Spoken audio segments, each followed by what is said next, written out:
अगर UP TET में Vygotsky से सवाल आया और आपने जेड-पीडी नहीं समझा तो 1 नंबर गया समझो। तो आइए शुरू करते हैं एकदम शॉर्ट ट्रिक्स के साथ वाइगोस्की का सिद्धांत। रूस के वैज्ञानिक लेव वाइगोस्की ने इसको दिया था। इस सिद्धांत का मुख्य विचार क्या है?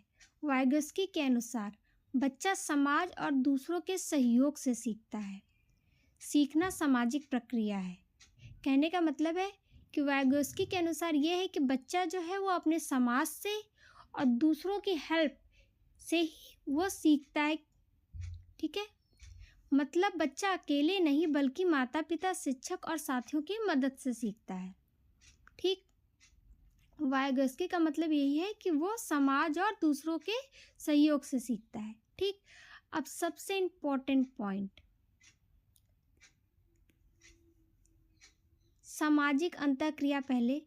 सीखना बातचीत, चर्चा और सहयोग से होता है।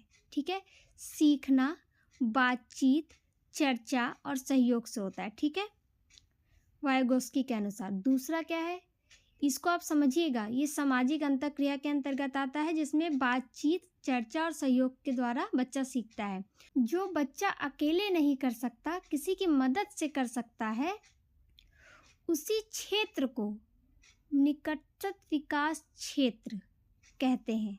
ठीक है, ये पूछा जाता है, ये इम्पोर्टेंट लाइन है। निकटस्थ विकास क्षेत्र किसे कहते हैं? तो जो बच्चा अकेले नहीं सीख पाता, किसी की हेल्प से सीखता है, उसी को निकटतम विकास क्षेत्र कहते हैं। ठीक, और इसी को जेड-पीडी कहते हैं। ठीक है, स्कैफोल्डिंग। ठीक, जब शिक्षक धीरे धीरे सहायता देता है और बाद में सहायता हटा लेता है, इसे ही स्कैफोल्डिंग कहते हैं। मतलब पहले शिक्षक ने उसे बताया कि इसे इस काम को ऐसे करो, देखो, सीखो, सीख लिया। अब उसके बाद उसने अपना सब कुछ हटा लिया, बच्चा खुद से कर रहा है। तो जब उसने अपने आप को पूरी तरह से अपनी मदद हटा ली तो इसी को स्कैफोल्डिंग कहते हैं। ठीक, यही 3 चीज़ समझनी है आपको। तो इसे 1 लाइन रिवीजन ट्रिक से समझेंगे। ये जितना मैंने अभी पढ़ाया उसका 1 लाइन में अगर ऐसे भी समझ लो तो उतना पढ़ने की ज़रूरत नहीं है। ठीक, वाइगोस्की क्या कहना चाहते हैं? बच्चा समाज से सीखता है, अपने माता पिता से, अपने टीचर से, अपने फ्रेंड से, सबसे, समाज में जो लोग हैं उनसे सीखता है। ठीक, जेड-पीडी से सीखता है। जेड-पीडी क्या है? जैसे कोई बच्चे को कुछ नहीं आ रहा है और वो कोई शिक्षक या उसके माता पिता कोई भी उसकी हेल्प कर रहा है, तो यही हेल्प के बीच जो क्षेत्र आता है उसी को जेड-पीडी कहते हैं। स्कैफोल्डिंग क्या है? बच्चा मदद ले रहा है लेकिन कुछ समय बाद वो मदद लेना मना कर देता है कि नहीं, अब मुझे आ गया, मुझे नहीं चाहिए, खुद से करने लगता है वो काम, उसी को स्कैफोल्डिंग कहते हैं। यही 3 चीज़ है, इसी को हम इससे समझ लेते हैं। देखिए, स्वयं करता है। ठीक, और येलो वाला क्या है? सहायता से करता है। और तीसरा क्या? अभी तक कुछ नहीं कर सकता। ठीक, तो जेड-पीडी क्या है? मदद के लिए।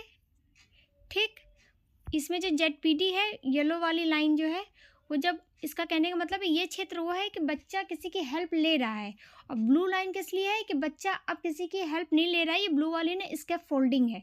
ठीक, और रेड वाली लाइन वो है जो बच्चा कुछ भी नहीं कर पा रहा, उसको मतलब किसी की हेल्प लेनी ही पड़ेगी। ठीक, यही है पूरा चैप्टर।